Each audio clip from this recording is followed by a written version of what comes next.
เป็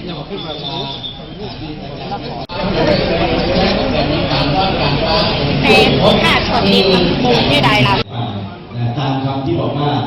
มือของผู้ให้ย่อมนันเจติยาภิบาลนันเจติยาภิบาลเจ้าหน้าที่แม่แตกครับนะโมตัสสะภะคะวะโตอะระหะโตอะโตอะระหะโตเดโตสามีจิปฏิปันโน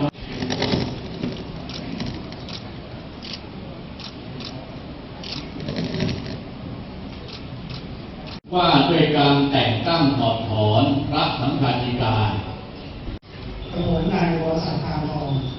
นายอำเภอแม่เสลียงในนามของพี่น้องทั้งบ้านเรือนของราษฎรวัดวาอารามและทรัพย์สินของประชาชนเป็นรวมทั้งสิ้น7 ตำบลใน64 บ้านครัวเรือนซึ่งหน่วยงานภาครัฐเอกชนในเบื้องต้นบางส่วนแล้ว ในโอกาสที่คณะสงฆ์ภาค 5และว่านักพัฒนาเราสุดที่11 นายสุวรรณเขาผัดเขาวัดไทย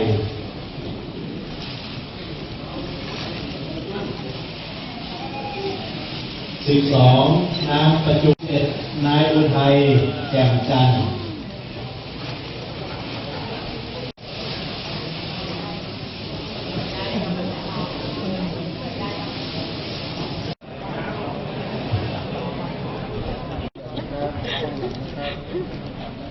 ขออนุญาตต้องหลังครับ